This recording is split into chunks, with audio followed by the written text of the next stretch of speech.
If we had the power, I second the proposal of my colleague, Senator. Oui, conformément à la proposition de ma collègue, la sénatrice Hébert, ce serait bien que l'agriculture soit dans les grands projets, effectivement. Donc, vous avez parlé d'événements météorologiques et du changement climatique qui a un effet sur l'agriculture. Je vous en remercie. C'est vraiment très utile parce qu'il me semble que c'est évident, mais on n'y pense pas assez. Alors, quand on a commencé à parler de réchauffement de la planète il y a 25 ans, la théorie, c'était que le Canada allait augmenter ses terres agricoles de façon faramineuse et que nous devrions en être ravis de ce réchauffement pour l'agriculture. Mais là, 30 ans plus tard, j'aimerais savoir où nous en sommes.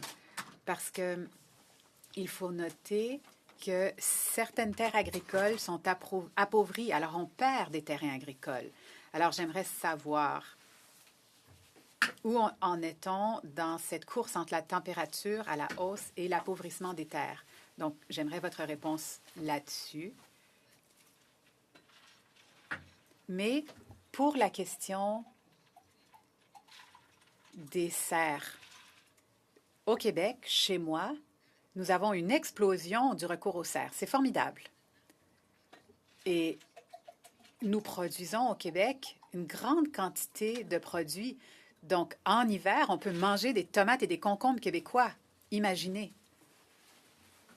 Donc, comment augmenter et appuyer ce genre de situation partout au Canada? Je vous répondrai rapidement pour les serres et Chris pourra continuer. Le Québec a l'hydroélectricité.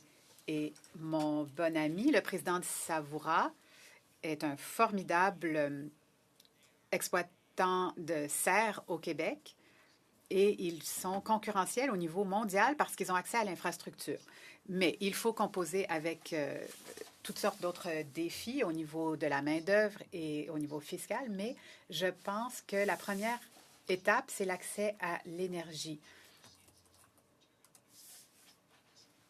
En Ontario, il y a l'accès au gaz naturel pour les serres. Ils doivent payer une somme importante, des millions de dollars pour brancher leurs serres à la ligne de gaz, ce qui est déjà un dissuasif à l'exploitation. Merci pour la question.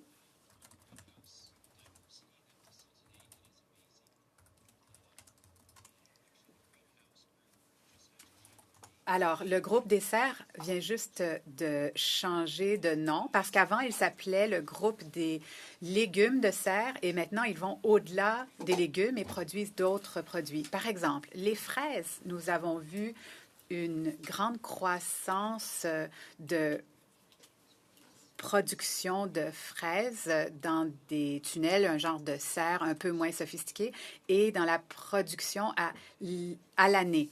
On voit qu'on peut consommer des fraises locales toute l'année. C'est formidable. Ça nous permet d'avoir accès à des aliments produits au Canada et ça nous permet de dépendre moins des importations. Alors, une belle réussite. Et il y a d'autres occasions aussi. Je sais qu'il y a une serre qui fait même pousser des fruits tropicaux de façon expérimentale. Donc, on voit un très beau potentiel. Il faut être concurrentiel, certes, et il faut avoir accès à des outils antiparasitaires. Il faut avoir accès à la main-d'œuvre. Ça fait partie de la réussite éventuelle. Et donc, on revient à l'importance de C30 pour la croissance continue du secteur. Pour revenir à votre première question, elle était liée au changement climatique, aux défis. Effectivement, de nombreux agriculteurs reconnaissent les défis. Je vais vous donner un exemple concret. Il y a 20 ans, il n'y avait essentiellement aucune irrigation dans les vergers. Et maintenant, à peu près partout dans l'Est du Canada, on constate qu'il faut commencer à arroser ces vergers. La résilience climatique fait effectivement partie de la durabilité continue du secteur agricole.